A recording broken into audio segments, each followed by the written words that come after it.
m'adresse à vous aujourd'hui, c'est vous partager des faits. L'église MLK est menacée. Pourquoi? Parce qu'une vague de Covid, la 5e vague de Covid, nous percute terriblement. Alors je sais que le mot « menacé » va provoquer des peurs et des réactions. Ce titre va faire parler, je me suis préparé.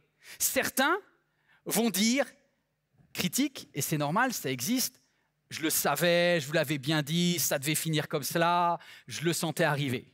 Mais la très grande majorité d'entre vous est bienveillante et va chercher à comprendre plutôt qu'à juger. D'ailleurs, est-ce que je vous ai déjà assez remercié, vous tous, pour les témoignages qui affluent chaque jour? Parfois, c'est vous qui nous écrivez, je te remercie. Parfois, c'est un conjoint, un ami, un enfant ou bien une mamie, un voisin, une tati qui nous dit combien MLK a été là pour vous dans un moment difficile de votre vie ou juste pour vous donner une parole de Dieu quand vous en avez besoin. Et ces témoignages-là, waouh, ça nous fait du bien, ça nous donne envie de continuer. Dieu a confié une mission spéciale à l'église MLK. C'est de toucher des personnes qui ne sont pas forcément touchées par des églises traditionnelles. C'est de pouvoir rendre le message accessible, la bonne nouvelle de Jésus, jusqu'aux extrémités de la terre. Et pour cela, il y a 7 ans, j'ai pensé à un type d'espace qui sort des conceptions classiques. La meilleure illustration, c'est alors que les églises ont un seul moteur, un seul réacteur, qui est une association cultuelle, MLK n'est pas une église, c'est une auberge, c'est quelque chose de différent. C'est-à-dire qu'il y a 2 ailes dans cet avion. Il y a une aile cultuelle, classique, et l'église, c'est un moteur. Mais MLK, c'est un avion qui a une 2e aile et un 2e moteur. Ce 2e moteur, c'est une aile événementielle.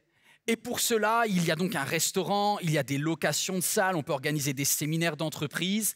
Et c'est intelligent parce qu'au lieu d'avoir un bâtiment qui repose sur quelques chrétiens présents seulement le samedi et le dimanche, l'aile cultuelle, enfin le bâtiment est ouvert tous les jours grâce à l'aile, grâce à la branche et au moteur événementiel. Et ça permet quoi? Ça permet de mutualiser les coûts. Ça permet de faire bénéficier l'Église de certaines capacités techniques, technologiques et humaines. Et c'est grâce à cela qu'on est en mesure de vous fournir des programmes de qualité. Et je vous remercie pour tout ce que vous faites. Mais il y a aujourd'hui une réalité. C'est que la branche événementielle vient d'être percutée par le Covid, terriblement.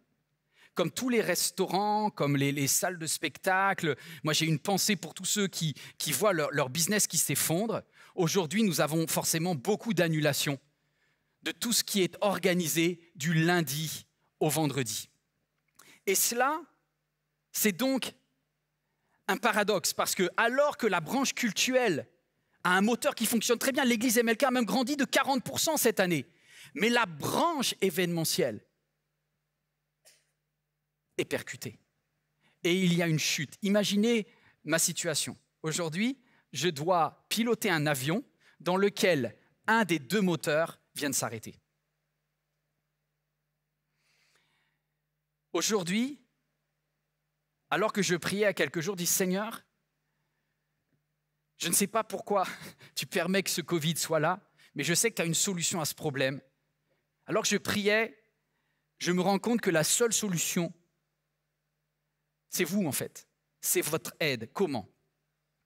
Pour que je puisse stabiliser l'avion avec l'équipe, il faudrait que le seul moteur qui fonctionne, c'est-à-dire le moteur cultuel, soit en mesure d'avoir suffisamment d'énergie pour faire tenir l'avion le temps que l'autre moteur, le moteur événementiel du lundi au vendredi, puisse redémarrer ou bien que des subventions de l'État puissent arriver.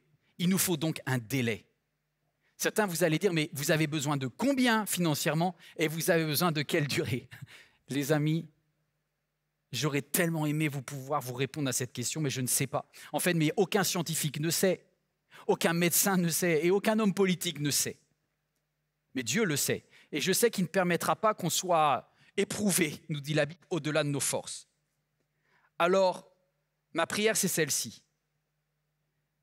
J'aimerais je souhaiterais voir cet avion continuer à apporter la bonne nouvelle partout. Pour cela, j'ai besoin de vous.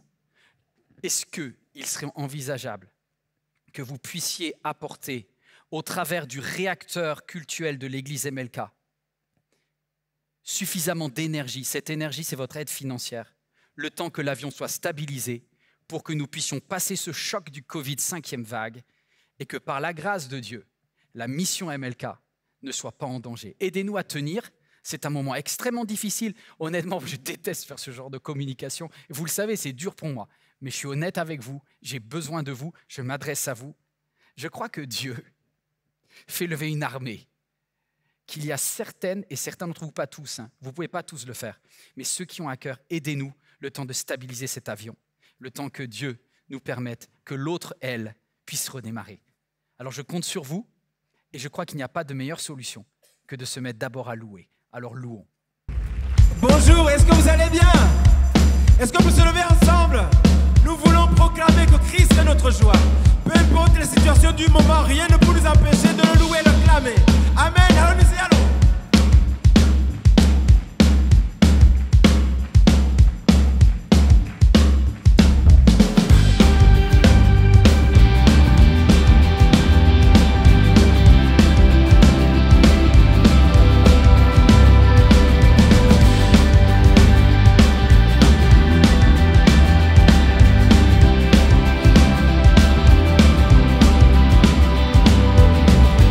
Tu es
notre joie et c'est pour toi que nous prenons ce temps, que nous sommes là ensemble.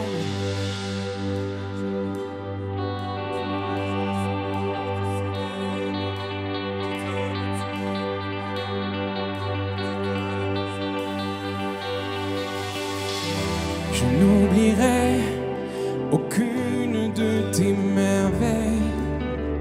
Quand par l'exode, tu vas affranchir mon cœur. Tu m'as trouvé, libéré, ouvert la mer pour me délivrer. Oh, tu es Yahweh. Seigneur, tu combats pour moi. Dieu, la victoire est en toi. Alléluia. Alléluia. Tu as déchiré la mer et m'as guidé à travers. Alléluia. Alléluia. Oh. C'est pourquoi nous le louons. C'est ta nuée qui me guide dans la journée. Ton feu la nuit est une lumière à mes pieds. Tu m'as trouvé, libéré et ouvert la mer pour me délivrer. Oh, tu es Yahweh. Seigneur, tu combats pour moi. Dieu, la victoire est en toi. Alléluia. Alléluia. Tu as déchiré la mer et m'as guidé à travers. Je chante Alléluia. Alléluia. Chantons-le encore. Seigneur, tu combats pour moi. Dieu, la victoire est en toi. Alléluia. Nous te louons. Alléluia. Dieu notre Père. Tu as déchiré la mer. Il m'a guidé à travers. Alléluia. Alléluia.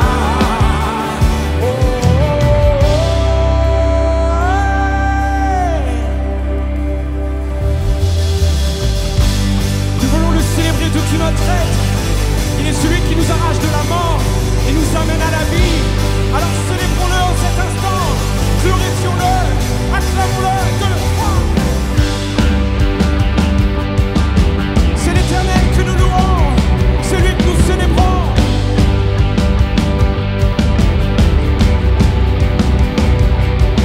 Dieu, tu vas dans mon Égypte, tu me pris par la main, et guide vers la liberté, dans le pays promis.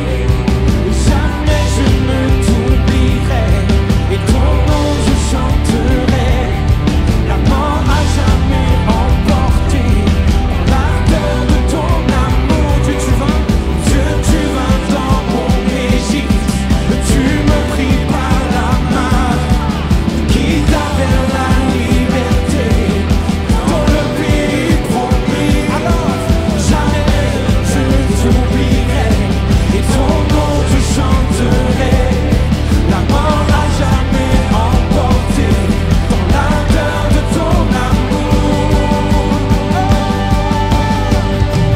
Seigneur, tu combats pour moi. Dieu, la victoire est en toi. Alléluia. Alléluia. Tu as déchiré la mer et m'as guidé à travers. Alléluia. Alléluia. Tu combats pour moi. Seigneur, tu combats pour moi. Dieu, la victoire est en toi. Alléluia. Nous chantons Alléluia. Alléluia. Tu as déchiré la mer et m'as guidé à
qui combat pour nous. Il est Emmanuel, Dieu avec toi, Dieu avec nous. Et il sauve encore aujourd'hui. Il sauve encore aujourd'hui. Le Dieu sauveur, le Dieu sauveur. Il nous arrache des ténèbres. Il nous arrache de l'esclavage, de la mort. Pour nous emmener sa lumière. Tu es mon sauveur et tu déplaces les montagnes. Mon Dieu sauve avec puissance. Il sauve avec puissance. Pour toujours, créateur du salut. Jésus a vaincu la mort. Il a vaincu la mort. Tu es mon sauveur, oh mon sauveur. Il déplace les montagnes. Mon Dieu sauve avec puissance. Lui seul sauve avec puissance. Pour toujours, créateur du salut. Jésus a vaincu la mort. Il a vaincu la mort. Alors resplendis pour que le monde voit. Nous chantons pour la gloire du roi ressuscité. Celui que nous louons, son nom est Jésus. Resplendit pour que le monde voit. Nous chantons pour la gloire du roi ressuscité.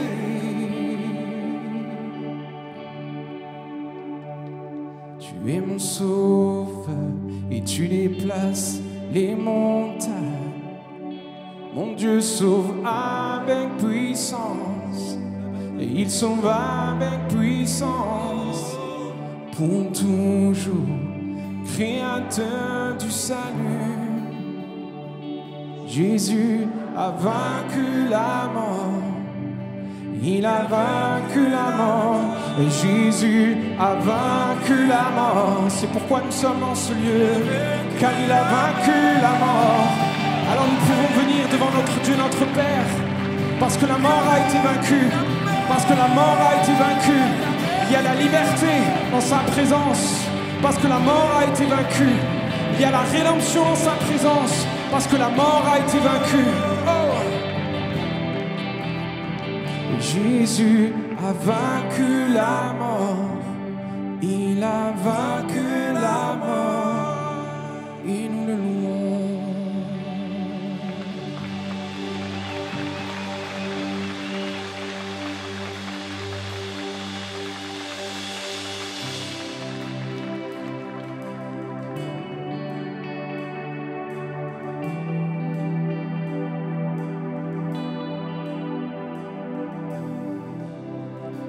Nous voulons être un peuple embrasé, l'église que ton cœur attend. Viens briser nos chaînes, détruis notre orgueil. Seigneur, fais-le maintenant. Oui, nous voulons être, oui, nous voulons être un peuple embrasé, l'église que ton cœur attend. Viens briser nos chaînes, détruis notre orgueil. Seigneur, fais-le maintenant. Notre Père plein de bonté,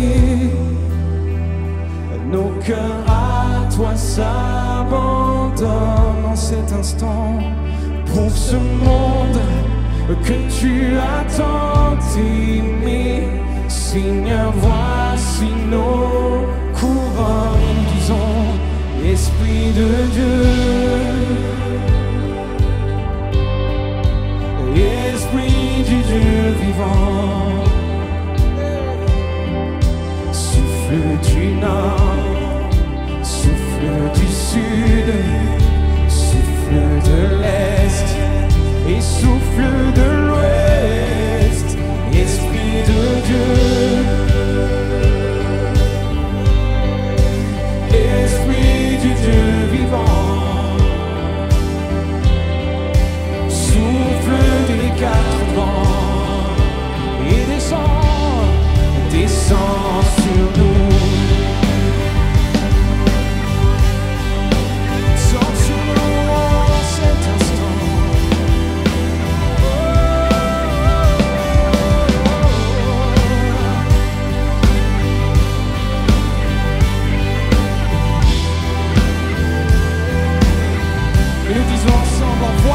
puissance.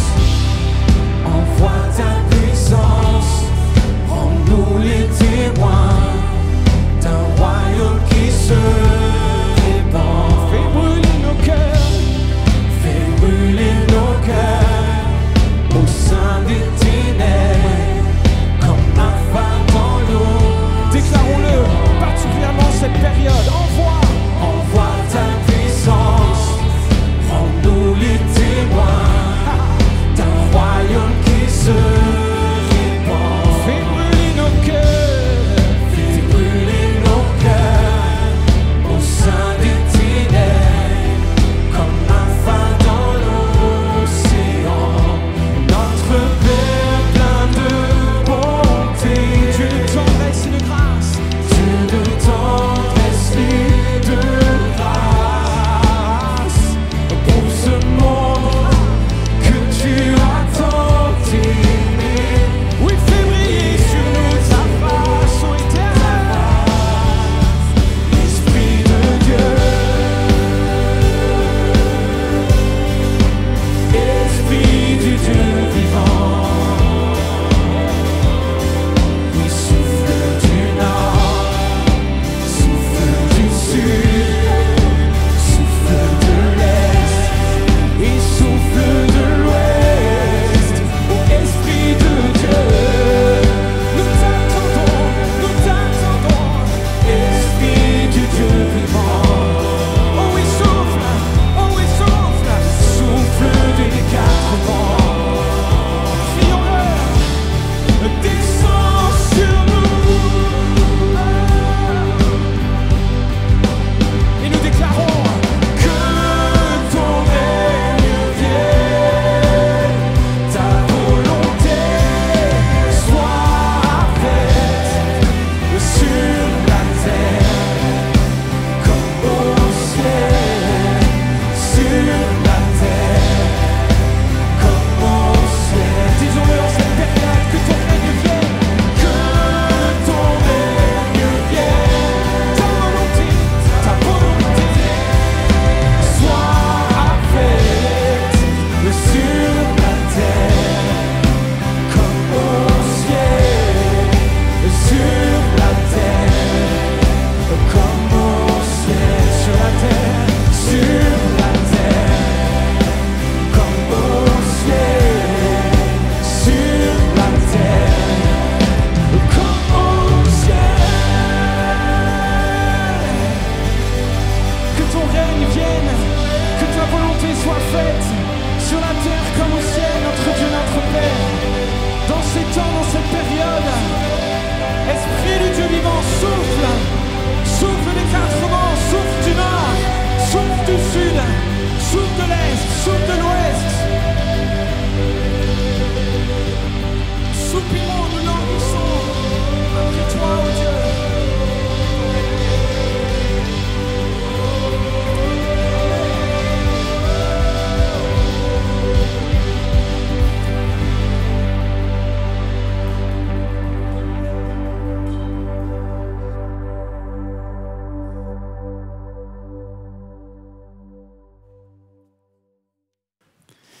Bonjour à toutes, bonjour à tous, vous qui êtes là, vous qui êtes en ligne devant votre écran.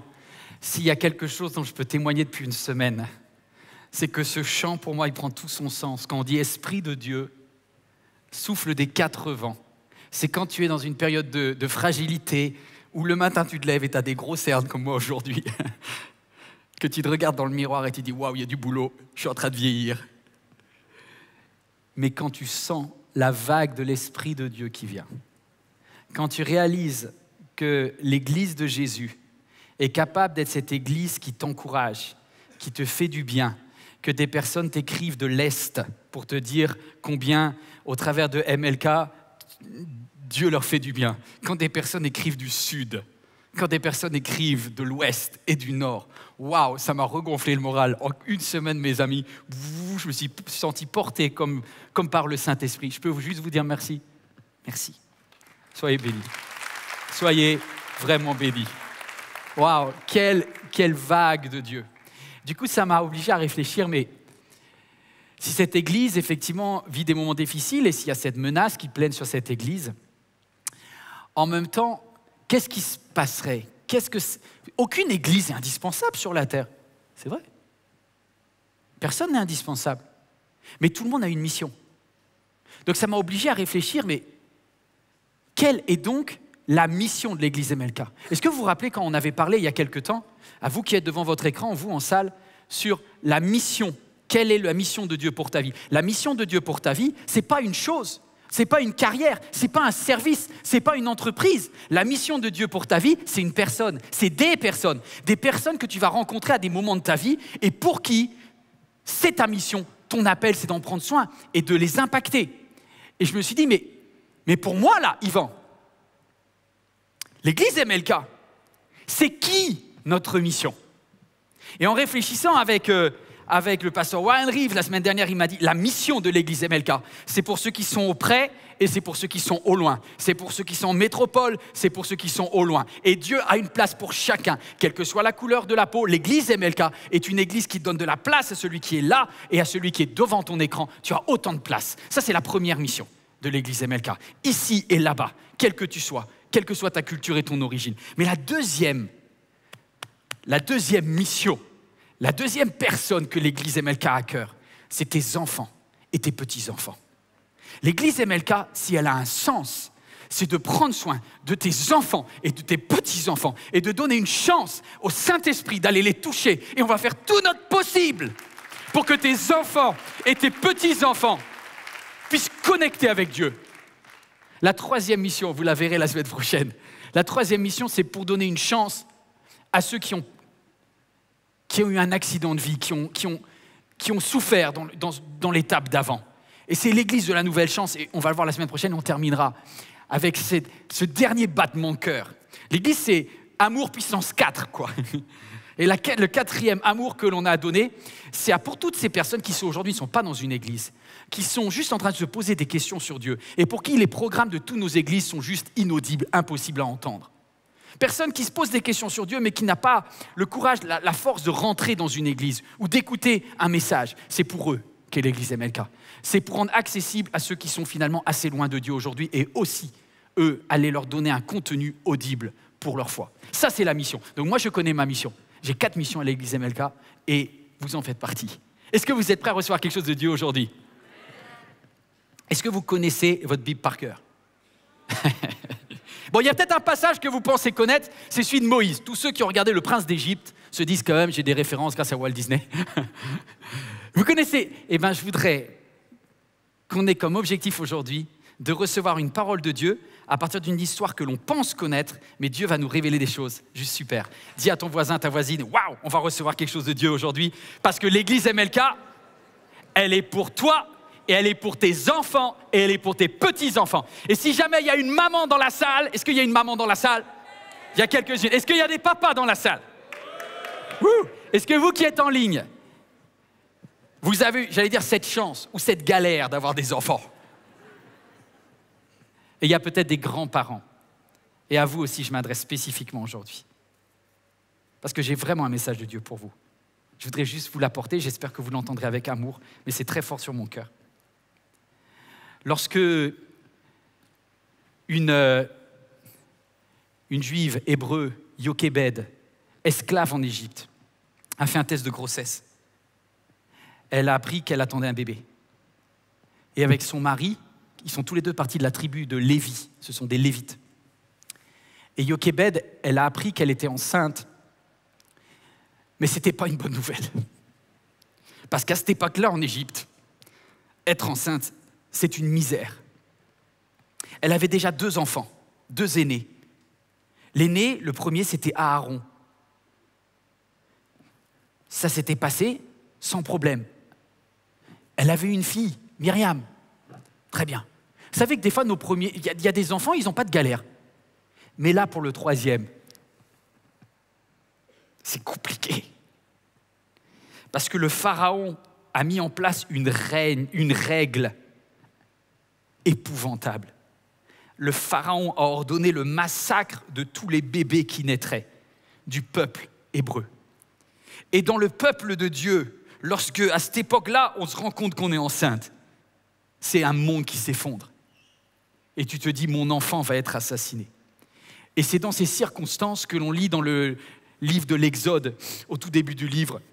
Un homme de la tribu de Lévi épousa donc une fille de la même tribu. Cette femme devint enceinte et mit au monde un fils. Et ce fils, il était beau. Et elle le cacha pendant quelques mois. Elle a réussi à éviter la purification ethnique à la naissance. Mais elle ne put pas le garder longtemps. Elle prit une caisse de jonc. Elle va mettre de la poix, du bitume autour pour qu'il puisse flotter sur ce fleuve qui traverse l'Égypte et qui est le Nil. Et voici ce qu'elle va faire, c'est qu'elle va demander à la sœur de l'enfant, donc la Myriam, je ne sais pas quel âge elle a, Myriam, elle doit avoir, 8 ans, 9 ans, 10 ans. Quelle responsabilité pour une gamine de surveiller son petit frère qui est dans un petit panier de jonc et il flotte sur le Nil, il y a des crocodiles, il y a des patrouilles de soldats. Et la petite sœur, là, on lui met une charge sur ses épaules, la petite Myriam. Elle va surveiller, elle va se poster, elle va bien faire son boulot. Mais je voudrais dire à quelqu'un aujourd'hui, la génération d'enfants qui naît, c'est chaud pour eux. Est-ce que vous réalisez que naître aujourd'hui et garder la foi dans le monde actuel, c'est chaud? Le pharaon de ce monde met nos enfants en danger. Est-ce qu'il y a devant moi des hommes et des femmes qui sont prêts à se battre pour sauver vos enfants? Je veux que mes enfants soient élevés dans la foi. Je veux que mes enfants gardent la foi. Je ne veux pas seulement avoir mes enfants pendant que je suis sur la terre. Je veux que mes enfants soient avec moi au ciel. Est-ce que quelqu'un a cette prière? Je veux que moi et ma famille, on serve l'Éternel. Je veux que toi et ta famille, tu puisses servir l'Éternel. Pour le salut de ton enfant. C'est la première partie, pour le salut de ton enfant. Et le premier point, c'est effectivement nos enfants sont en danger. Alors, dans cette famille, je voudrais juste vous dire une chose. Je ne peux pas aller trop loin aujourd'hui, mais si le pharaon avait eu la possibilité de tuer les bébés avant qu'ils naissent, il l'aurait fait. Si il avait pu avoir les systèmes d'avortement, il l'aurait fait, comme la Chine l'a fait dans les années 70. Et je sais que c'est douloureux, je sais que c'est un thème extrêmement sensible et je veux vraiment pas être... déjà, je suis un homme, donc j'en parle et c'est pas évident en tant qu'homme parce que souvent les hommes sont capables de faire les bébés, mais c'est pas eux qui gèrent derrière. Mais si une femme chrétienne entend ce message aujourd'hui, il y a une différence entre quelqu'un qui connaît Dieu et quelqu'un qui ne connaît pas Dieu. Une femme qui connaît Dieu sait combien la vie d'un être humain est précieuse. Une femme qui connaît Dieu, peut-être cet enfant, ça sera quand même une galère. Et je parle à quelqu'un qui, lorsqu'on t'a dit que tu étais enceinte, ce n'était pas une bonne nouvelle. Mais je te dis une chose de la part de Dieu. Pour Jochebed, lorsque cette femme a appris qu'elle était enceinte de Moïse, c'était la catastrophe. Mais de cette femme, de son courage, elle a protégé son enfant et son enfant est devenu un libérateur. Lorsque une femme, quelques années plus tard, certainement va avoir un enfant hors mariage, son mari Ésaïe a du mal réagir. Mais lorsqu'elle a donné naissance à son petit bébé qui était roux, elle l'a appelé David. Et David, cet enfant non désiré, est devenu le plus grand roi d'Israël. Et comment vous dire que quelques années plus tard, une jeune fille qui était fiancée et même pas encore mariée, elle s'appelait Marie. Et lorsqu'elle est tombée enceinte, elle ne savait pas que l'enfant qu'elle avait en elle porterait le nom de Jésus et qu'il serait le sauveur de l'humanité. Donc, ne présume pas ce qui deviendra de ton enfant. Parce que lorsqu'il y a l'amour et lorsqu'il y a la foi, Dieu est capable de transformer un fardeau en délivrance. Et ça, c'est merveilleux. Et ça, c'est merveilleux. Que Dieu vous donne du courage. Que Dieu vous donne du courage. Waouh! Lorsqu'elle vit combien il était beau, elle le cacha pendant 3 mois, elle ne peut plus le garder. Et il y a un moment où elle va devoir se résoudre. Alors, Lévi, ça veut dire s'attacher. C'est la tribu de l'attachement. Imaginez une mère juive de la tribu de l'attachement. Comment ça a dû lui coûter de poser son bébé sur le fleuve de ce monde? Lorsqu'elle a laissé ce bébé, alors regardez, elle n'a pas jeté le bébé. Elle l'a déposé. Il y a un moment, est-ce qu'il y a des personnes qui ont amené leur enfant à la crèche le premier jour? Tu as un sentiment de culpabilité ce jour-là? Moi, j'ai accompagné, lorsque mon fils est allé à la crèche, ma femme, mais j'avais l'impression d'être un père indigne. Je me dis déjà, tous les enfants qui sont là, ils pleurent. C'est un mauvais plan de laisser mon enfant là-dedans. Il y a des moments où tu le voudras, tu ne pourras pas empêcher, il faut un lâcher-prise. Donner la vie, c'est aussi être capable de dire à un moment, ce monde est dangereux, mais je vais devoir faire confiance à Dieu, je vais le déposer, je vais le protéger cet enfant au maximum. Instruis l'enfant dans la voie qu'il doit suivre. Fais tout ce que tu peux pour lui donner de l'amour. Et au bout d'un moment, oui, il va falloir que tu lâches prise. Il n'y a aucune maman qui dit amen.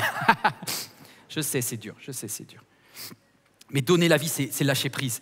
Et chaque enfant a un appel spécial. Aaron aura un appel spécial. Et la petite Myriam a un appel spécial. Alors, vous savez, pour moi, qui est-ce que Myriam représente? Suivez-moi bien, accrochez-vous ici. Pour moi, Myriam, la grande sœur, c'est comme une église locale. C'est comme l'église MLK. Vous savez quelle est la mission de Myriam? Myriam, ce n'est pas la mère de l'enfant. Vous savez que vous serez toujours les responsables de vos enfants. C'est vous les parents. Une église ne peut pas sauver vos enfants. Mais l'église, comme Myriam, peut veiller sur vos enfants et vous avertir et tout faire pour les ramener à la maison. La mission de Myriam, je voudrais le noter, c'est que l'église MLK, comme Myriam, on va tout faire pour ramener votre enfant chez vous, pour qu'il garde la foi. Si j'ai une mission, on va tout faire pour garder votre enfant dans la foi. Mais c'est votre boulot quand même. Et ça sera toujours votre bébé. C'est qui le père? C'est Amram. Il n'est même pas cité dans le texte. Là, je voudrais parler à tous les hommes qui ont entre 20 et 40 ans. Moi, j'ai 42, je ne fais plus partie. Mais bon, bref, les papas, quoi. Comment vous dire? C'est une période de notre vie où, en général, entre 20 et 50 ans, on a des enfants, on commence à les élever, et c'est le moment où l'homme est le plus préoccupé par sa carrière. L'homme, à ce moment-là, quand il a 30, 40 ans, il est focalisé sur est-ce que j'ai réussi ma vie? Est-ce que j'étais capable de subvenir aux besoins? Qu'est-ce que j'ai fait comme boulot? Est-ce que j'ai réussi? Et l'homme, il est polarisé sur lui-même. Enfin, moi, pas vous. Enfin, il y a des hommes dans la salle, là? Dites la vérité. Est-ce que vous passez assez de temps avec vos enfants? Souvent, quand l'homme est à 30, 40 ans, il est programmé pour faire, pour réaliser. Et je pense que Amram, comme tous les hommes, il est dans une carrière. Il est en train de casser des pierres pour construire les pyramides de ce monde. Et on est tous en train d'essayer de construire des trucs. Mais en tant qu'homme, notre plus grand challenge, c'est pas de construire une carrière, c'est de construire des vies. Je voudrais que ça s'affiche. Dieu t'appelle à construire des vies, pas une carrière pour construire des pyramides. Ne nous faisons pas arnaquer par ce monde qui nous projette dans gagne plus, fais des heures sup, fais ceci, fais cela, fais cette organisation-là. Au bout d'un moment, tu réaliseras que le temps que tu n'as pas passé avec tes enfants en bas âge, il est irrécupérable derrière. Combien il y a de papis dans des maisons de retraite qui aujourd'hui rêvent d'avoir un appel de leur fils ou de leur petit-fils et sont désespérément seuls et sont remplis de remords de se dire « Au moment où mon fils avait 6 ans, j'étais pas disponible pour lui. Maintenant que j'en ai 86, il n'est plus disponible pour moi. »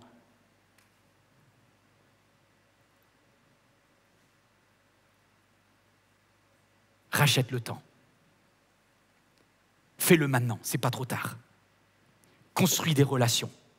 En tant qu'homme, construis des relations avec tes enfants, avec tes petits-enfants. C'est jamais trop tard. Et mets en place des habitudes. Si je parle à un homme qui a entre 20 et 40 ans et que tu peux entendre ce message, je voudrais te dire une chose. Moi, Éric Dufour, il m'a dit, Yvan, fais attention par rapport à Ethan et Shaina. Si tu peux prendre des temps spécifiques avec eux, fais-le. Parce que sinon, tu vas passer tout ton temps pour l'église. Et un jour, comme beaucoup d'enfants de pasteurs, ils te diront, papa, t'étais pas là pour nous. Tu as pris soin de tous les enfants des autres, mais pour nous, tu ne l'as pas pris soin. Alors, j'ai mis en place dans mon agenda qu'une fois par semaine, j'aurai un petit temps spécifique avec soit l'un, soit l'autre. Et on part à 1 heure de Paris, on va dans un endroit tranquille et on passe, je ne sais pas combien de temps, tu peux passer 1 heure, 2 heures autour d'un lac, sur une rivière, faire du quad, faire du vélo, mais passe du temps avec ton fils. Est-ce qu'il y a un homme qui m'entend? Est-ce que toi qui es devant ton écran, tu m'entends? Est-ce qu'il y a quelqu'un qui dit « Oui, ça, je peux le faire ». Mais ça doit être intentionnel. Si tu ne le fais pas maintenant, tu regretteras plus tard. Et la petite Myriam, dont le boulot, malgré son jeune âge, c'est de veiller sur son petit frère, elle va veiller et elle va tout faire pour que ça marche. Alors, vous connaissez la suite de l'histoire. Il y a la fille du pharaon qui vient. Et la fille du pharaon voit cet enfant hébreu. Elle comprend très vite que c'est un enfant hébreu. Et elle va donner, la fille du pharaon va donner un prénom à l'enfant. Quel est le prénom? Moïse. Pourquoi Moïse? Parce qu'en égyptien, Moïse veut dire enfant. Ah, vous ne saviez pas, parce qu'en hébreu, Moïse veut dire sortir d'eux. Et donc, déjà, dès la naissance, cet enfant, il est biculturel. Il a un prénom égyptien, Moïse. Moïse, ça veut dire enfant de Mo. Mais vous connaissez peut-être Moses, enfant de toute. Quand vous avez Ramsès en français, c'est l'enfant de Ra. Et c'était toutes les divinités égyptiennes. Donc en fait, le monde va vouloir donner un dieu à ton enfant. Mais ton enfant a aussi un nom de foi que toi tu prononces sur sa vie. Son nom, c'est sortir d'eux, c'est libérer. Et il va y avoir sur nos enfants cette dualité. Une partie d'eux va être chrétienne, une partie d'eux est dans le monde. Le lundi, ils sont en train de faire n'importe quoi avec leurs copains, mais le dimanche, ils chantent les louanges de Dieu. Le jeudi soir, ils sont à vie de l'esprit. Le vendredi soir, avant le Covid, ils étaient en boîte de nuit. Ça, c'est la vérité. Et du coup, je ne dis pas que c'est bien, mais je dis que c'est un fait. Parce que tu ne diriges pas ton enfant lorsqu'il est seul avec ses copains, tu ne diriges pas ses conversations. Et donc, c'est ce qui va se passer avec Moïse. Il va être à la fois être élevé par sa maman, et maman juive, qui est le peuple de Dieu, et élevé par son autre maman. Il va être biculturel dès le début. Et je remarque une chose, que la petite Myriam va gagner du temps. Parce que la petite Myriam, elle va dire, Madame la princesse, si vous voulez bien, je vais vous trouver une nourrice qui va allaiter l'enfant. Parce qu'il n'est pas fini, le bébé, là. Le plus longtemps possible, on arrive à garder nos enfants dans la foi, il faut se battre. Battez-vous pour vos enfants. Il y a un moment, vous ne pourrez plus l'amener à l'église. Vous le savez, ça? Vous savez qu'à partir de certaines classes, que ce soit la 4e, la 2e, la 1re, au bout d'un moment, l'enfant, tu vas avoir de plus en plus de mal. Et on peut parler vrai un petit peu? Vous arrivez à le faire regarder des vidéos, vous? C'est pas facile. Alors, pendant qu'il est petit, fais tout ton maximum pour lui montrer. Ah, vous savez pourquoi elle donnait le sein? Parce que Dieu, c'est goûter et voyez combien Dieu est bon. Et je trouve que c'est une magnifique image. Vous n'avez pas besoin d'endoctriner votre enfant. Vous n'avez pas besoin de mettre de la pression sur votre enfant et des règles. Faites-lui goûter combien Dieu est bon. Racontez-lui les merveilles de Dieu. Partagez vos expériences. Partagez pas votre religion. Mais dites-lui, voici ce que j'ai vu de Dieu. Et je te donne mon ADN. Et je te donne mon ADN qui sort de mon cœur. Waouh! Waouh! Vous êtes toujours là ou pas?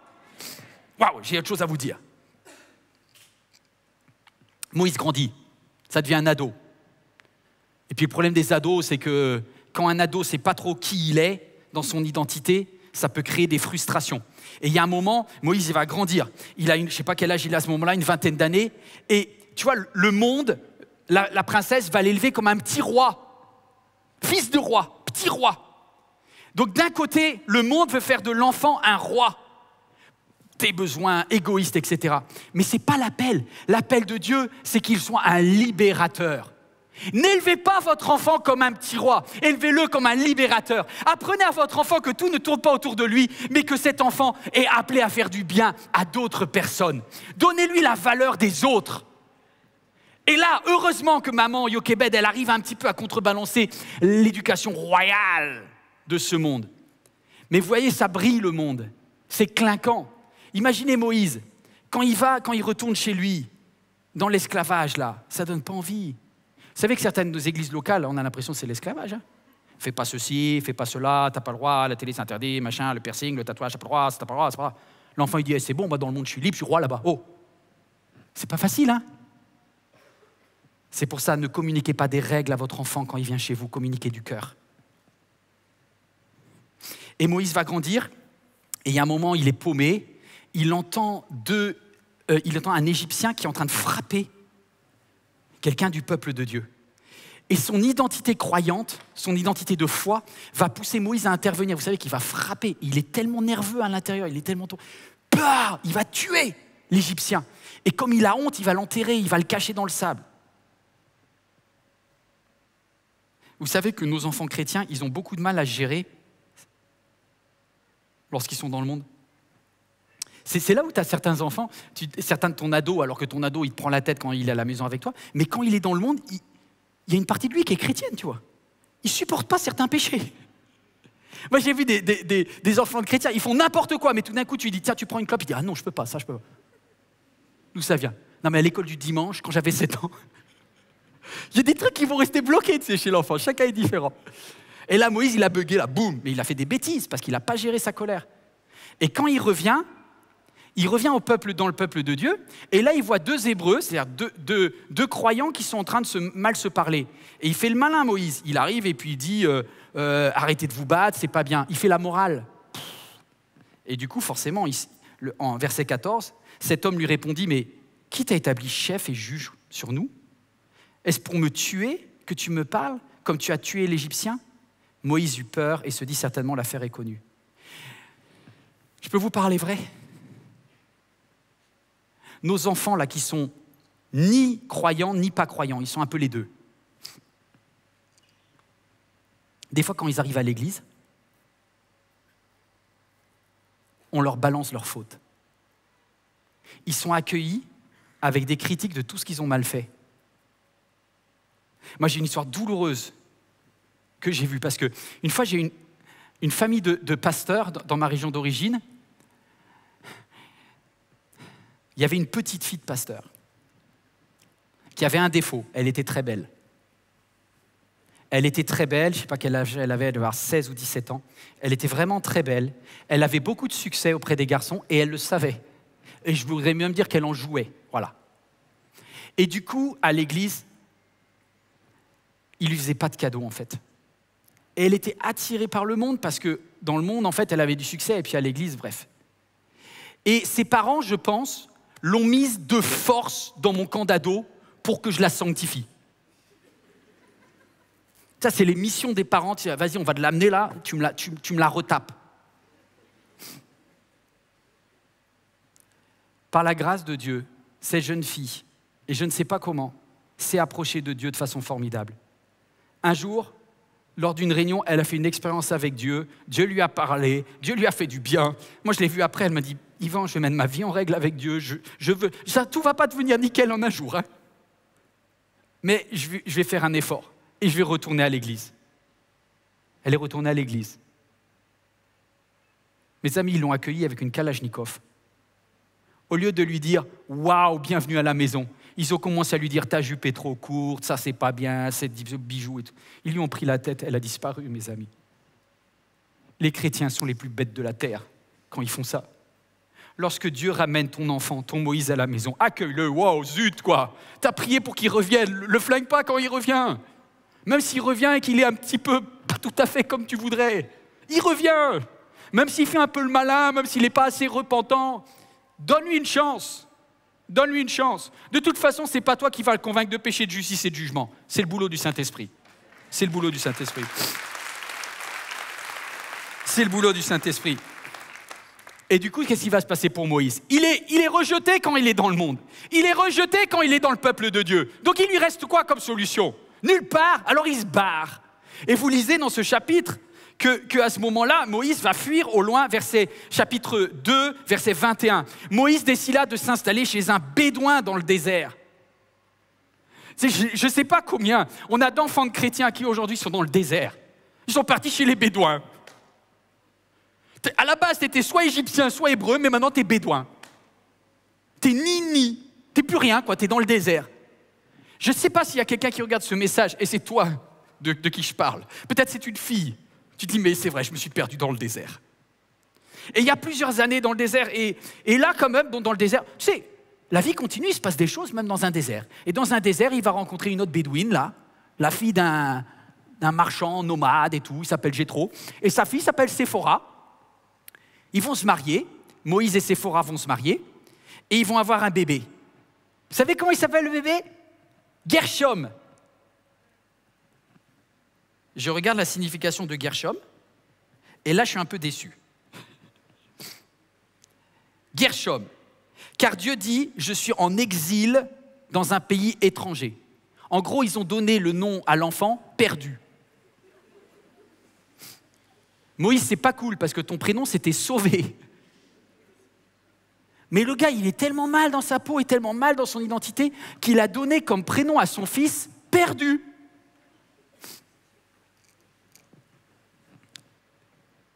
Bon, s'il y a des Yokebed dans la salle, je voudrais vous dire, j'ai une information. T'as un bébé quelque part, t'es devenue grand-mère. Comment ça doit être? Je ne suis même pas sûr que Amram et Yokebed, ils ont su qu'ils étaient devenus grands-parents. Ils n'ont plus de contact avec leur fils. Vous imaginez pour que même le pharaon n'arrive pas à le retrouver? Dans quel désert Moïse devait être allé? Moi, je pense qu'il y a une personne ici qui regarde ce message. Tu n'as plus de contact avec ton enfant depuis peut-être plusieurs mois, voire même plusieurs années. Tu ne sais pas ce qui est arrivé. Tu ne sais pas s'il a eu des enfants ou pas. Tu n'as plus de contact. Et tu dis, Dieu, il est où? J'ai une bonne nouvelle. Grand B, Dieu n'a pas dit son dernier mot. Dieu n'a pas dit. Quand toi, tu n'as plus de mots et que tu n'arrives plus à parler à ton enfant, Dieu peut lui parler. Quand toi, tu n'as plus de mots et que tu n'y arrives pas à parler à ton enfant, Dieu peut lui parler. Et alors que le pharaon n'arrive pas à le localiser et qu'aucun GPS n'arrive à le localiser, Dieu l'a localisé. Et alors que Moïse est dans le désert, sa vie, il est passé à côté de sa vie. Il a fait 2 enfants, il a une femme, mais franchement, sa vie, c'est la misère, ça tourne en rond. Il est avec les chefs de son beau-père, il ne sait pas trop que faire. Il s'ennuie, il n'y a pas Instagram, il n'y a pas YouTube pour regarder des messages comme celui-ci. Il s'ennuie terriblement dans le désert pendant des années, des années. Et là, écoutez ça. Dieu appela, verset 4, Exode 3, verset 4. Dieu appela du milieu du buisson et dit, « Moïse, Moïse ». Il répondit, « Me voici ». Et Dieu lui dit, « Alléluia, ne t'approche pas d'ici, retire tes sandales, car l'endroit où tu te tiens est une terre sainte. » Vous voulez ce que je vous dise? Dieu a organisé un endroit merveilleux pour Moïse dans le désert, un endroit où Dieu, en pleine sainteté, est allé le chercher. Je ne savais pas que Dieu habitait dans le désert. Si. Dieu habite où il veut lorsque c'est pour chercher un de tes enfants. Dieu est capable d'enflammer un buisson pour aller chercher ton gamin. Est-ce que tu peux te retourner vers ton voisin ou ta voisine et dire continue à prier? Yokebed, continue à prier. Amram, continue. Toi qui aurais continué à prier. Tu ne sais pas ce que Dieu peut faire. Au milieu d'un désert, au milieu d'un nulle part, sans aucun téléphone portable, ton enfant peut être joint par le ciel. Et ça va faire toute la différence. Il n'y a aucun endroit inaccessible à Dieu. Et Dieu a donné un rendez-vous. Et vous savez ce que Dieu va dire à Moïse? C'est trop beau, c'est le verset 6. Dieu dit à Moïse, « Je suis le Dieu de ton père. » Je n'avais jamais vu ça. Et après, il rajoute le Dieu d'Abraham, le Dieu d'Isaac et de Jacob. Tout à l'heure, moi, je croyais que Amram, il n'apparaissait pas. Je lui dis, tiens, il est défaillant. Eh bien, pour Dieu, Amram restera toujours le père. Alléluia. Je pense qu'il y a certains hommes, vous n'avez plus de contact avec vos enfants. Et Dieu te dit que tu seras toujours son père. Aime-le de façon inconditionnelle. Il y a un temps où ton enfant se souviendra de toi. Et c'est une parole de Dieu. Alléluia. Je suis le Dieu de ton père. C'est Dieu lui-même qui rappelle à Moïse que Amram était un bon papa. Waouh. Donc du coup, si Moïse a des enfants, c'est que Yokebed et Amram, ils sont grands-pères, alors grand d'eux pour le salut de tes petits-enfants. L'Éternel dit, j'ai vu la souffrance. Au bout d'un moment, le temps de Dieu arrive. Le temps de Dieu arrive. Je ne sais pas si Amram et si Yokebed étaient encore en vie, mais il y a un moment où Dieu a dit, maintenant, c'est le temps où je vais chercher mes petits-fils. J'ai Gershom et j'ai Eliezer dans la nature et je vais me déplacer pour les récupérer. Et Dieu va les déplacer pour récupérer et sauver pas seulement le peuple des Hébreux, mais il veut sauver Aaron, il veut sauver Myriam, il veut sauver Moïse, mais il veut sauver aussi les petits-enfants. Dieu est le Dieu des petits-enfants. Et là, c'est vraiment merveilleux. Je vous donne un peu le contexte. Vous êtes d'accord que je vous explique le contexte? Qu'est-ce qui se passe? Le peuple, vous connaissez la libération. Moïse est retourné en Égypte. Et là, Dieu est intervenu de façon merveilleuse. Il y a eu les plaies d'Égypte, 1 plaie, 2 plaies, etc. Dieu a ouvert la mer Rouge. Le peuple est sorti et ils ont vu la gloire de Dieu. Tellement que Moïse a écrit un cantique. Et Moïse, dans Exode 15, verset 1, il commence à dire, ils célébrèrent, Moïse et les Israélites célébrèrent, chantèrent un cantique à l'honneur de l'Éternel. Et d'ailleurs, Moïse va dire, il est le Dieu de mon père. C'est-à-dire que même Moïse dit, merci papa, parce que j'ai gardé la foi. Et ça, c'est très beau. Et Myriam, Myriam, verset 20, il faut qu'on lise. Myriam, la prophétesse, la sœur d'Aaron. Mais elle est devenue madame, hein? Au début, elle était grande sœur, maintenant, elle est capée, hein? Elle prit le tambourin et toutes les femmes sortirent à la suite avec des tambourins en dansant. Myriam répondait aux Israélites, chantez en l'honneur de l'Éternel, il a fait éclater sa gloire, il a précipité le cheval et tout. En fait, elle est leader de louange, la dame là. C'est maman pasteur là. Elle est devenue quelqu'un la Myriam. Hein? Et là, j'ai envie de dire, mais tout va bien. Moïse, il est là, il est heureux. Aaron est là, il est heureux. Et Myriam, elle est là, ils sont heureux. Non, mes amis, il y a un problème.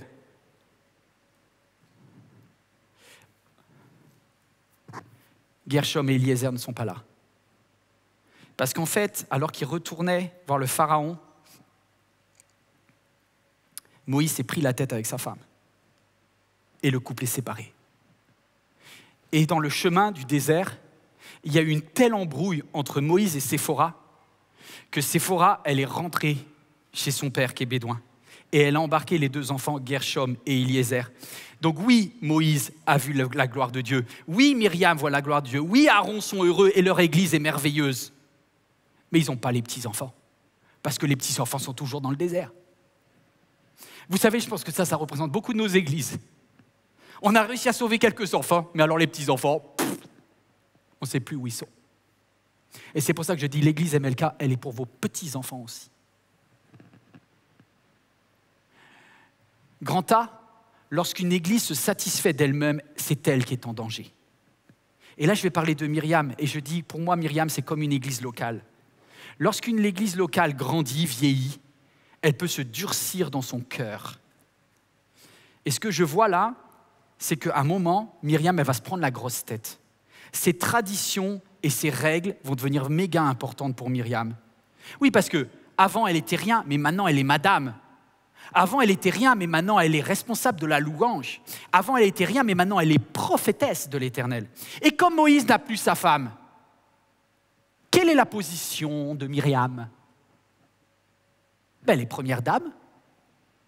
Quand il y a des femmes qui veulent se confesser, quand il y a des femmes qui veulent avoir des conseils par rapport à leur couple, qui ils vont voir dans le peuple? Ils vont voir Madame Myriam. Parce que vous voyez, il y a Moïse, Aaron et Myriam.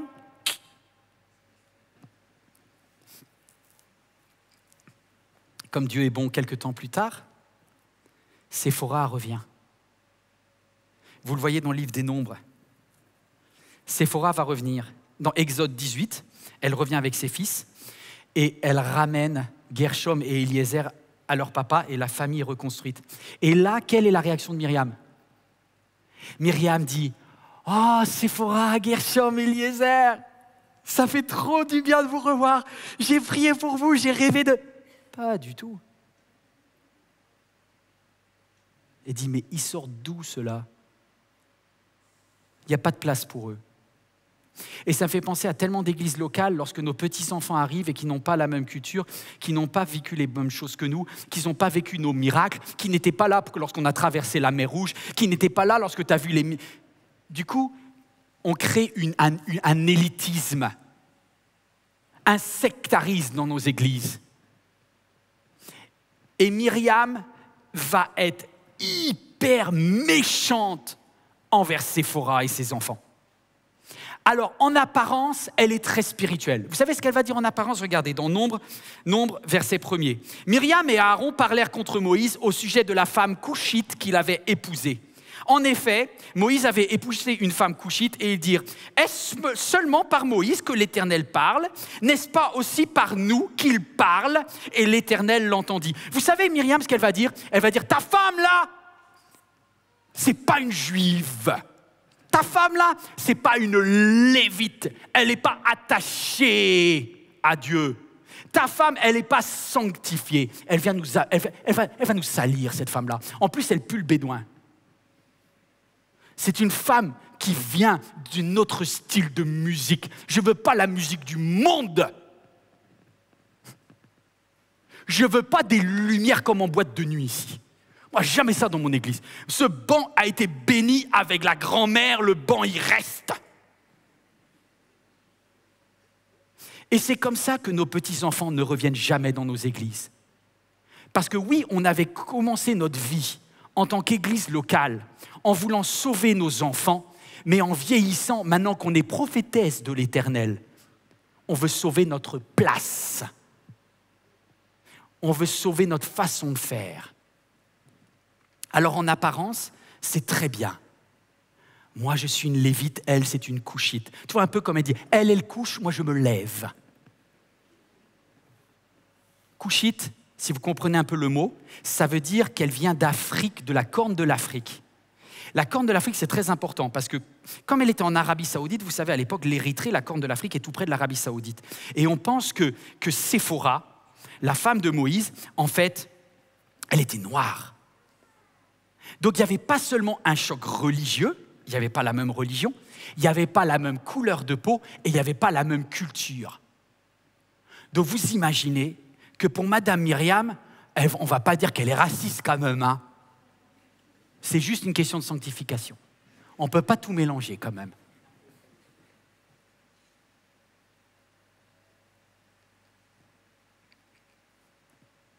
Myriam, elle est comme tellement d'anciens dans nos églises. Je ne veux pas vous en vouloir, parce que Myriam, elle a fait énormément de bien. Mais il y a un moment, en vieillissant, si tu ne fais pas attention, tu perds ta mission. Ta mission, c'était de sauver les enfants, et ça devient de sauver ta place. Et ça, c'est une catastrophe.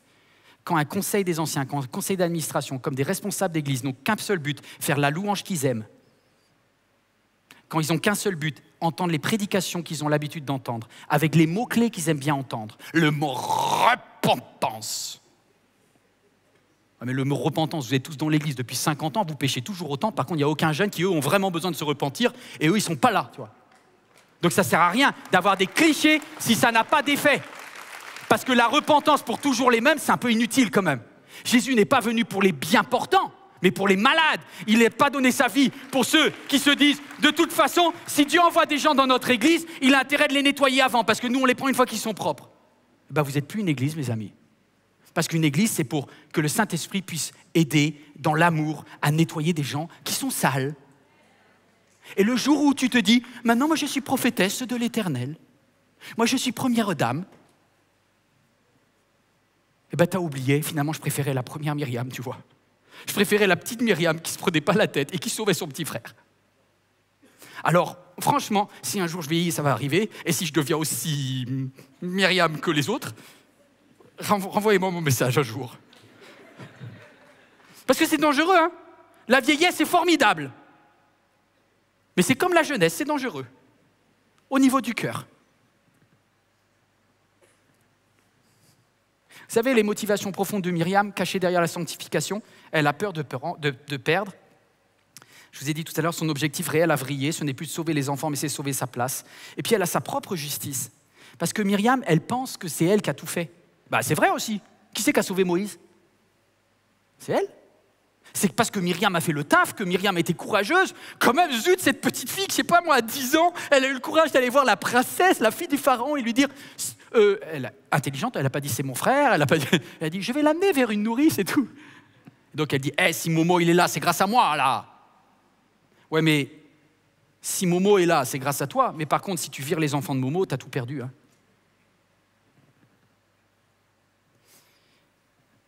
Vous savez ce qui va se passer? Franchement, à ce moment-là, je vous dis la vérité. Vu que dans l'Ancien Testament, des fois Dieu il est très dur, je me suis dit, je ne sais pas si c'est Moïse qui va s'en prendre une ou si c'est Myriam qui va s'en prendre une. Parce qu'il nous est dit,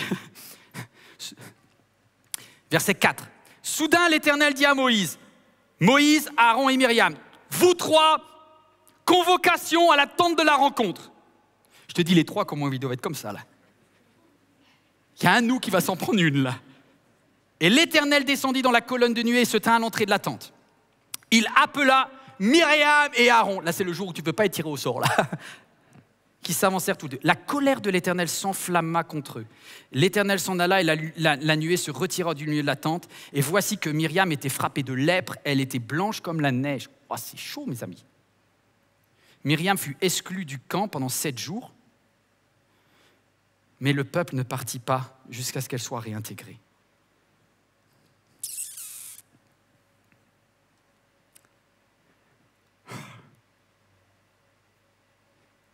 En fait, ce jour-là, Dieu s'est fâché contre Myriam parce que Myriam voulait virer Séphora.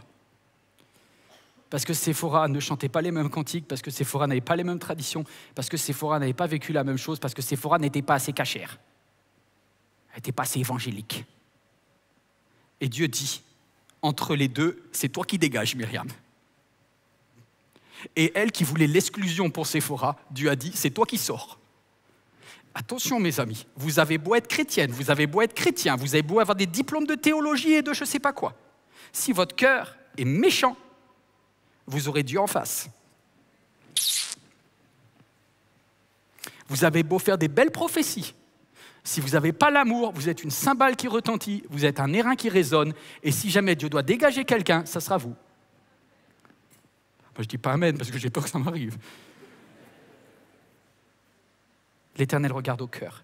Et ce jour-là, entre une couchite qui n'avait peut-être pas sa vie en règle, tu savais ce que les gens ils ont dû se dire? Et qu'est-ce qu'elle a? Qu'est-ce qui nous dit qu'elle est restée célibataire pendant toutes ces années, la Séphora, hein? Et qu'est-ce qui se passait chez les Bédouins du désert? Tu sais, ces gens bizarres, c'est un peuple primitif quand même, ces gens-là, hein, dans le monde là. Hein? Nous, au moins, on chantait les cantiques de l'Éternel. Ben, si après avoir chanté autant de cantiques, tu es aussi dur dans ton cœur, c'est bien triste. Alors tu sors. Et Moïse, à ce moment-là, il a prié pour sa sœur. Il a dit, Dieu, hey, tu interviens pour ma sœur. Et Dieu dit, ok. Elle va prendre juste 7 jours de pénalité. Et au bout de 7 jours de pénalité, Dieu dit, vous ne bougerez pas tant qu'elle ne sera pas réintégrée. Parce que Myriam, elle est indispensable à l'Église. C'est pour ça que tout est équilibré dans la parole de Dieu. Quand Myriam a un mauvais cœur, Dieu la cartonne. Quand elle utilise la religion ou les préceptes et les règles pour virer une femme qui s'approche de Dieu, ça ne va pas. Mais quand même, Dieu aime tellement Myriam. Et si je parle à une Myriam au travers de cet écran, même si tu as été dur et si tu as jugé des personnes, et peut-être certains ont même voulu quitter l'Église à cause de toi, je voudrais te dire que Dieu a quand même une place pour toi et qu'il ne veut pas le faire sans toi. Dieu donne une chance, même à Myriam. Et Myriam va réintégrer. Et du coup, je termine en vous disant, voilà ce qui se passe lorsqu'une église donne une chance à ses petits-enfants.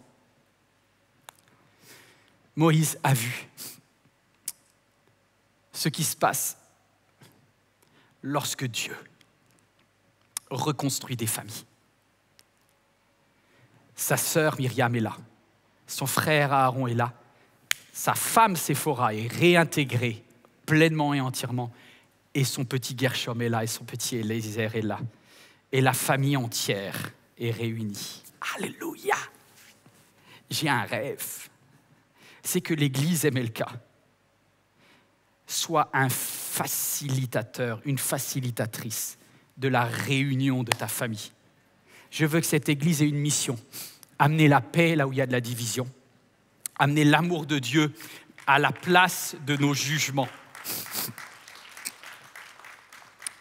Je crois que Dieu va sanctifier. Je crois que Séphora va progresser à son rythme, comme vous et moi.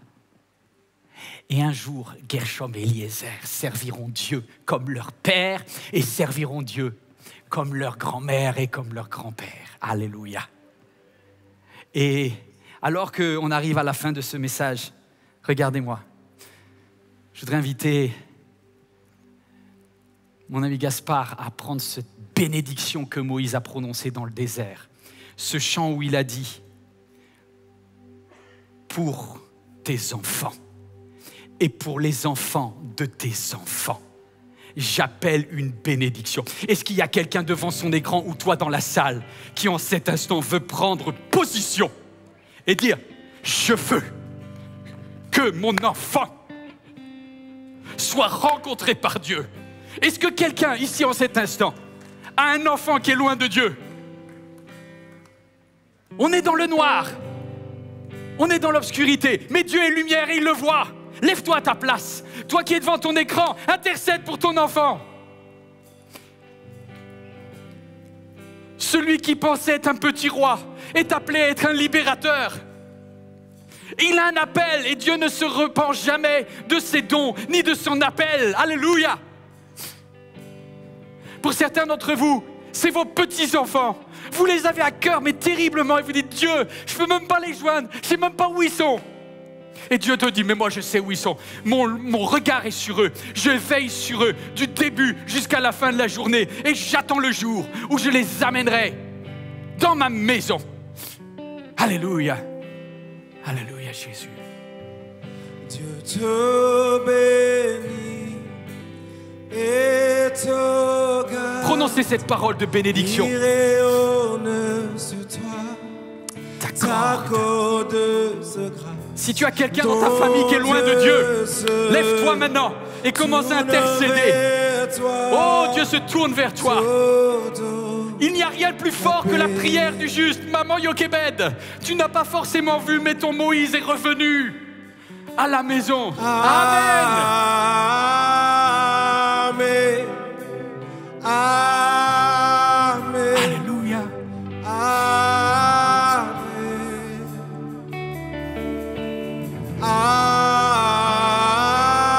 Amen. Amen. Amen. Dieu te bénit Et te garde. et te Est-ce qu'on peut intercéder en cet instant? Je crois que Dieu entend la prière fervente. T'accorde. Fais-lui vivre à vue son papa. Mets le feu. Attire-la à toi. Est-ce que vous le croyez? Que Dieu entend cette prière? On dit Amen ensemble. Sauve nos familles, Jésus. L'église MLK, elle est pour tes enfants et pour tes petits-enfants. C'est eux ma priorité. Toi, t'es déjà sauvé. Amen. Encore une fois, Amen. Alléluia.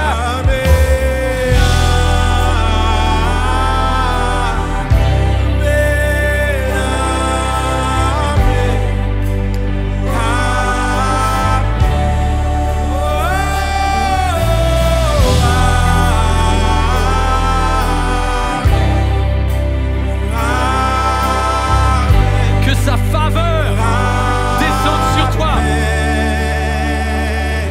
Que sa faveur reste sur toi pour plus de 1000 générations, sur ta famille et tes enfants et les enfants de leurs enfants. Que sa faveur reste sur toi pour plus de 1000 générations, sur ta famille et tes enfants et les enfants de leurs enfants. Que sa faveur reste sur toi pour plus de 1000 générations, sur ta famille et tes enfants. Alléluia. Sa faveur reste sur toi pour plus de 1000 générations, sur ta famille.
Amen. Vous pouvez reprendre place, vous qui êtes devant votre écran.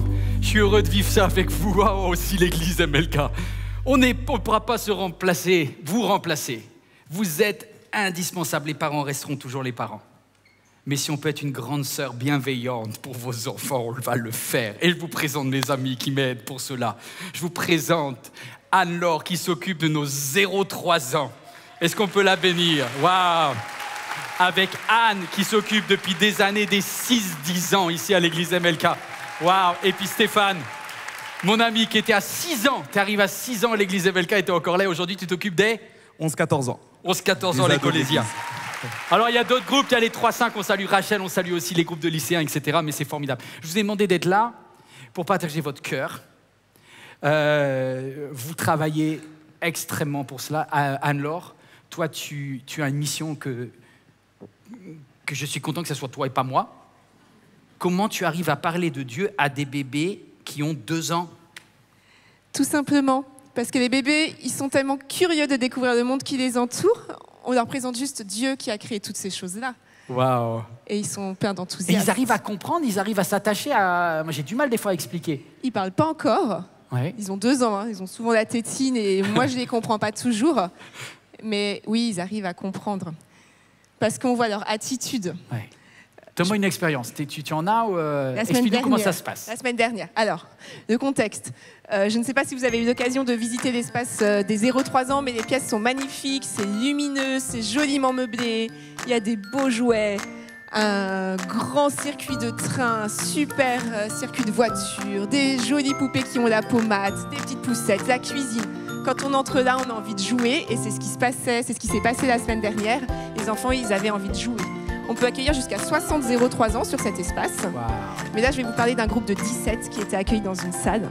Ils jouaient. Notre merveilleuse responsable de l'enfance, Nathalie Boudéenne, avait lancé un gros atelier Duplo. Tout le monde était à fond.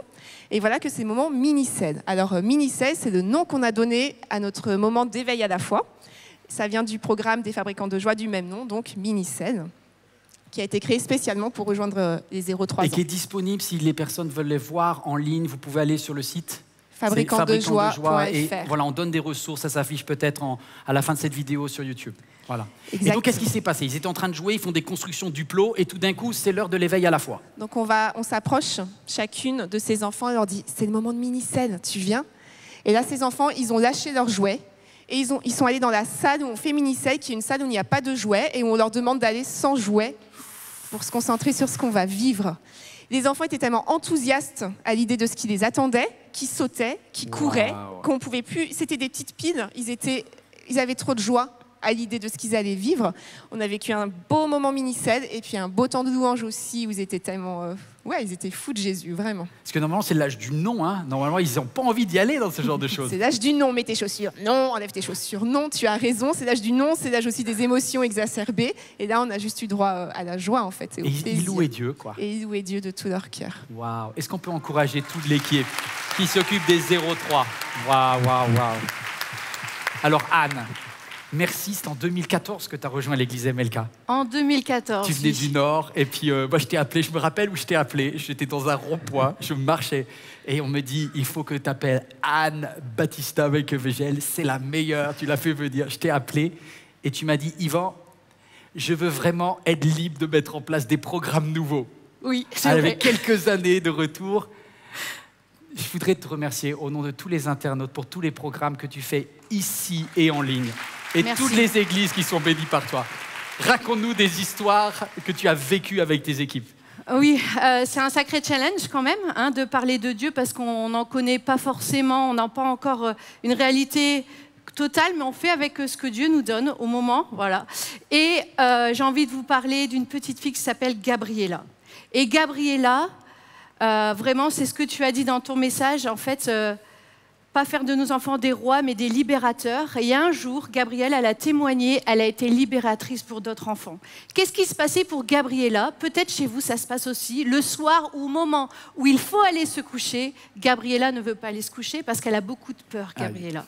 Alors, elle est dans la chambre avec son frère et elle réclame de coller le lit à celui de son frère. Mais son frère, est-ce qu'il en a envie? Non. Oh, bon, non, il veut être tranquille, elle n'a pas envie que sa petite sœur l'embête. Et donc, c'est toujours les disputes le soir.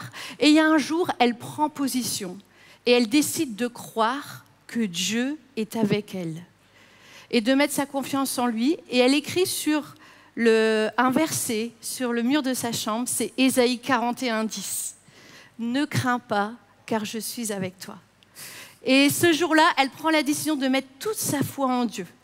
Et en fait, elle fait une petite vidéo et Gabriella vient aux célébrations ML Kids. Mais il y a d'autres enfants qui ne sont pas des régions parisiennes, mais qui nous suivent via les émissions ML Kids Family. Et il y a un petit garçon qui s'appelle Stélio et qui habite au sud de la France. Et il regarde avec toute sa famille les émissions. Et il reçoit le témoignage de Gabriella. Et là, c'est le choc. Parce que la semaine d'avant, il avait fait toute une scène à ses parents. Il voulait aller dormir dans la chambre de son grand frère parce que lui aussi, il avait des peurs le soir, la peur de s'endormir. Et le problème, c'est que ce n'était plus suffisant. Et comme Gabriella, il voulait coller son lit à celui de son frère. Et aussi les disputes là-bas le soir. Et en fait, il a écouté Gabriella. Et pour lui, ça a été la réponse à sa prière. Dieu est en train de lui répondre à sa prière. Et tout d'un coup, il a mis sa foi. En fait, Gabriella était libératrice de ses peurs et de ses craintes. Elle a influé la foi dans le cœur de Stélo. Et Stélo, qu'est-ce qu'il a fait? Il a décollé le lit à celui de son frère et il a écrit aussi sur son mur Ésaïe 41, 10. Et ce jour-là, il a vécu une grande victoire. Parce que Stélo, il n'a peut-être pas les mêmes problèmes que vous, mais lui, il a ses problèmes aussi. Et merci Seigneur pour Gabriella qui a été libératrice. Yes! Et moi, tu le savais pas, mais ma petite fille Shaina, elle a mis pareil, Ésaïe 41, 10, ne crains pas, etc. C'est formidable parce que, en gros, ça rentre dans toutes les familles, quoi.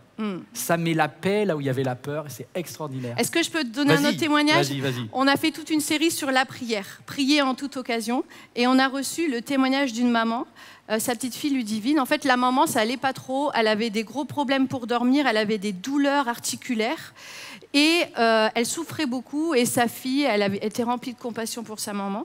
Et qu'est-ce qu'elle a fait, Ludivine? Eh bien, elle a prié pour sa maman. Et sa maman, elle dit, waouh, elle était scotchée elle-même. Elle n'avait plus aucune douleur et elle m'a dit, j'ai tellement bien dormi. Wow. Merci Seigneur.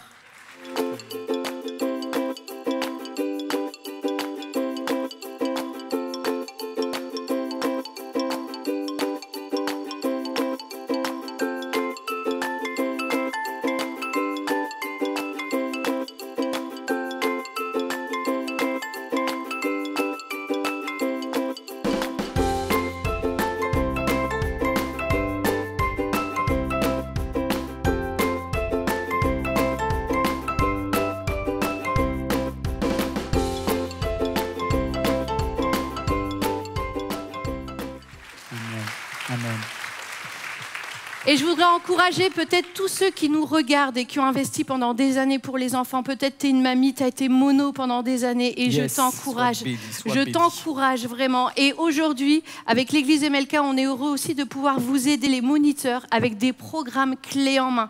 Donc vous pouvez aller voir sur le site internet pour que ça soit une bénédiction pour vous et vos églises. Yes, merci Anne. Stéphane, mon vieux. Ouais. Je t'ai connu à 6 ans. Qu'est-ce que tu te rappelles de l'église MLK quand tu avais 6 ans? Dis la vérité, n'essaye pas d'être spirituel, je te connais. Ok, sans être spirituel, ce que je me rappelle de l'église MLK, c'est que ça faisait 1/10 de la salle. Ouais, c'était tout petit, même 1/100, tu peux y aller. Hein. Ouais, 1/100. Non, mais je me rappelle d'une église qui a toujours eu ce cœur d'ouverture, d'innovation et qui a toujours pris au sérieux les ados. Et c'est ce qui fait d'ailleurs que je suis encore là. Ouais. Et les pizzas? Et les pizzas. Pizza Hut. Pizza Hut. On doit citer Don Marc, je sais pas, mais en tout cas, Pizza Hut nous a sauvé beaucoup de jeunes. Voilà, c'était juste génial. Est-ce que toi, quand tu étais ado, dis-nous en quelques mots, que c'était facile, c'était dur? C'était quoi les arbitrages? Honnêtement, c'était dur. Voilà, quand on est adolescent, on a d'autres priorités comme le foot, les jeux vidéo. Et en fait, moi, personnellement, je sais que ça a été un grand combat de devoir à chaque fois lutter contre mes amis qui ne comprenaient pas pourquoi j'écoutais ma maman tous les dimanches matin à 7h qui me disait... Ta maman, c'est Yo Québec plus. Hein. C'est ça, Yo Québec plus. Et ça a été très difficile parce qu'à chaque fois, j'étais tous les dimanches tiraillé entre cette pensée d'aller à l'église parce que c'est ce qu'on m'enseignait et aller au foot parce que c'est aussi ce que j'aimais au fond de moi, quoi. Donc ça n'a pas été simple. Le collège, moi, je donnais ma vie au collège. C'est un âge de choix et c'est vrai que c'est difficile. Waouh, merci d'avoir fait le choix. Et aujourd'hui, non seulement tu as fait le choix pour Dieu, mais tu es en train de prendre soin des ados à ton tour. C'est ça. J'ai reçu, alors aujourd'hui avec ma femme, on s'efforce de pouvoir vous servir vos ados, que ce soit à MLK Collège, en prenant soin d'eux individuellement, mais aussi via l'émission Va dans ta chambre en ligne.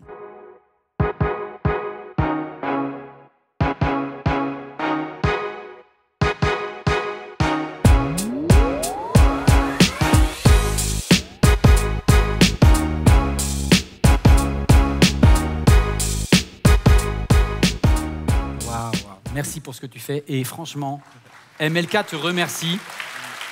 En même temps, MLK t'a fait un magnifique cadeau. Elle s'appelle Christelle. Hein. C'est vrai. T'es béni quand même. C'est vrai.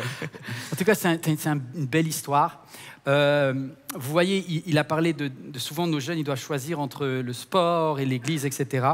Si vous êtes fidèle de l'église MLK, et on dit, mais pourquoi ce lieu, il y a autant de choses, est-ce qu'on aurait pu faire un lieu plus simple? Oui, on aurait pu faire un lieu plus simple, mais je suis content qu'on ait fait un terrain de foot. Comme ça, on a fait une salle Olivier Giroud pour que nos adogas n'aient pas à choisir entre le foot et l'église. Mais c'est important. C'est important. Et ça a été un choix fort de l'église MLK. Je pense que financièrement, et je voudrais remercier toutes les personnes plus âgées qui ont aidé l'église MLK, parce qu'en faisant ce choix-là, oui, un terrain de foot, pourquoi? Aussi pour faciliter la venue de tous les Gershom et de tous les Eliezer et leur donner le temps. Parce qu'un ado, si je comprends bien, tu es d'accord avec moi, Stéphane, il y a un jour, ils sont au taquet avec Dieu, le lendemain, ils sont dans le fond du trou. C'est vraiment ça. C'est un peu comme Moïse, c'est un pied à droite, un pied à gauche. Ouais. Et du coup, c'est très, très difficile parce que parfois, ça peut être décourageant en tant que parent de voir un jour son ado qui vient à l'église et le lendemain qui ne vient plus. Et pourtant, ils ont besoin de traverser cela, mais ils ont besoin d'être aimés pendant cette période. Parce que, comme tu le disais dans ton message, cette phrase, on revient toujours dans l'endroit où on s'est senti aimé. C'est très important. Amen. Et parents, ne minimisez jamais vos prières. On voit que lorsque Dieu se révèle à Moïse, il lui dit « Je suis le Dieu de ton père ». Et Amen. Dieu entend chacune de vos prières. C'est un investissement. J'ai un court témoignage qui me vient, il est très court. C'est une maman qui me disait « Stéphane, j'en peux plus et tout, parce que mon fils, un jour ça va pas, je ne sais plus comment le gérer. À l'école, on n'en veut plus de lui. Ses profs n'en peuvent plus de lui. Mais je ne comprends pas. Lorsqu'il vient à l'église, il vient toujours avec le sourire. Lorsqu'il vient à MLK, il peut se défouler lors des activités. Et aujourd'hui, cet ado-là, il sert. Et je me rends compte, en fait, que c'était un endroit où il s'est senti aimé. Alors, il y est resté. Et aujourd'hui, comme Moïse après, il prie pour Myriam et il sert. Amen. Retenez cette phrase. C'est pas avec vos paroles, c'est avec vos actions. Les enfants, ils n'ont pas besoin de l'hypocrisie des chrétiens et des chrétiennes. Ils ont besoin d'un vrai cœur et que vos actions soient en accord avec vos paroles. Et c'est ça qui va compter. On revient toujours dans un endroit dans lequel on a été aimé. S'il y a une maman ou un papa ou une mamie ou un papy qui ont l'impression que tes enfants ou tes petits-enfants sont en train de s'éloigner, ne fais pas la morale. Fais de ta maison un endroit où l'amour est indéniable. Ils reviendront toujours. Un dernier mot, Anne-Laure. Qu'est-ce que tu nous donnerais comme conseil à tous les parents là? J'aimerais bien parler aux parents. Oui, chers parents, vous l'avez compris, quand on accueille vos enfants, c'est pas pour faire de la garderie. On vous aime énormément, mais c'est pas non plus que pour que vous passiez une célébration tranquille. Quand on accueille vos enfants, c'est pas pour vous remplacer dans votre mandat de transmettre votre foi à vos enfants, parce qu'on croit que Dieu vous a choisi et que vous êtes les meilleurs pour transmettre votre foi et la foi à vos enfants. Quand on les accueille, c'est pour vivre un partenariat avec vous, c'est pour vous soutenir, c'est pour leur transmettre notre foi, c'est pour les former en tant que disciples. Vos enfants, ils ont soif de Dieu et on veut les rejoindre dans cette soif, mais on ne veut pas travailler sans vous. N'hésitez pas à poser des questions, à demander les thèmes qui sont abordés, à relire à la maison les passages bibliques qui sont vus le dimanche. Et let's go! Participez, soyez bénis, on est vraiment là pour vous soutenir. Amen. Avec vous, pas sans vous, avec vous. Merci mes invités. Merci. Merci. On arrive à la fin de cette célébration. Waouh, c'est mon cœur qui battait. Je pense que je l'ai fait sans filtre, mais un grand merci. Oui, la mission de l'église MLK, tant mieux si vous êtes déjà sauvés. Alors je vais prendre soin de ceux qui ne le sont pas encore, c'est-à-dire vos enfants et vos petits-enfants. Depuis maintenant quelques jours, vous êtes tellement nombreux à envoyer des messages. Moi, c'est dans les moments les plus difficiles que l'on voit les vrais amis. Je ne pensais pas que vous étiez autant des amis de l'église MLK. Et moi, personnellement, avec ma femme, je vous présente vraiment mes plus immenses remerciements de tous ces messages de soutien. Vous êtes nombreuses à avoir décidé de nous aider, nous soutenir financièrement. Vous pouvez le faire par le site internet, en allant sur Église MLK et faire un don, ça s'affiche sur votre écran. Mais vous pouvez également, vous qui êtes sur place, le faire ici sur place. Il y a les personnes qui vous attendent. On apporte dans la maison de Dieu nos dîmes et nos offrandes et on verra comment Dieu les multipliera s'il n'ouvre pas pour nous les écluses des cieux. En tout cas, on vit déjà un miracle. Il y a déjà de très nombreuses personnes. On avait un objectif à 300. Je crois qu'on va l'atteindre. On n'y est pas encore. Mais si quelqu'un a reçu de Dieu, et je veux qu'il n'y ait aucune pression là-dedans, si quelqu'un a reçu de Dieu un supplément financier imprévu ces derniers temps, et que tu veux faire ce choix de dire à l'Éternel la gloire, et je choisis, je ne demande pas à quelqu'un qui est déjà en difficulté de se mettre en difficulté. Non, non, non, non, non, non. Je ne veux pas que l'église MLK t'empêche d'acheter des chaussures à ton fils. Jamais. Jamais. C'est ton enfant. Prends-en soin. Mais si jamais tu as un surplus et que tu dis « j'investis pour mes enfants et mes petits-enfants », eh bien merci de faire partie de ces personnes qui rejoignent l'église MLK pour que cette menace s'arrête et que l'on puisse sortir de cette période de Covid en louant le Seigneur. Est-ce que vous êtes d'accord avec ça ? À la fin de ce message, à la fin de cette célébration, sur le devant, si vous avez besoin de la prière, et je pense à une maman, une mamie, un papa, un papy, qui a besoin de dire « Père, aide-moi pour mes enfants », si vous voulez, on va intercéder avec vous. Avec les pasteurs qui seront là, on va intercéder, on va prier pour votre famille, afin que la bénédiction de Dieu vienne sur eux. Vous êtes d'accord avec ça ? Alors dis à ton voisin, « Mon Dieu est vivant ». Je continue et je persévère. On se lève et on va louer ensemble. Il est vivant. Il est le Dieu d'Israël. Il est le Dieu d'Abraham, d'Isaac et de Jacob. Il est le Dieu de ton père, de ta mère. Il a entendu tes prières. Toi qui étais peut-être ta grand-mère qui est en Côte d'Ivoire ou peut-être ton cousin au Guadeloupe qui a intercédé pour toi. Et aujourd'hui, tu es là. Aujourd'hui, tu es là parce qu'il y a une femme quelque part en France qui s'est tenue sur ses genoux il y a des années. Tu es le résultat de sa prière. Alors maintenant, loue le Dieu vivant. Alléluia, on le loue avec vigueur parce qu'il est vivant. Alléluia.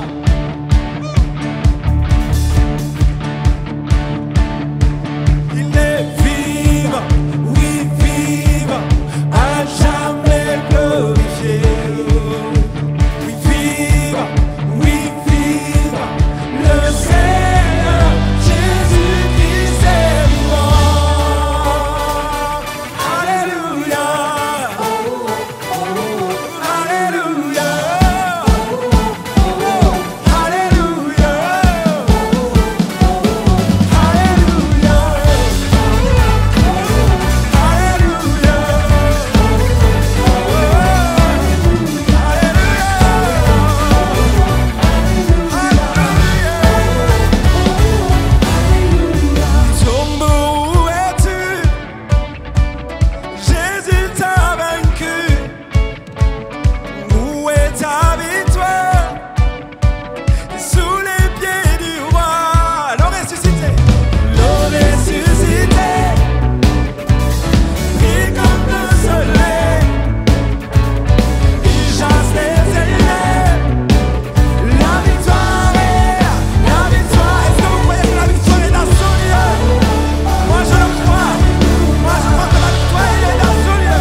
Cette vidéo t'a parlé?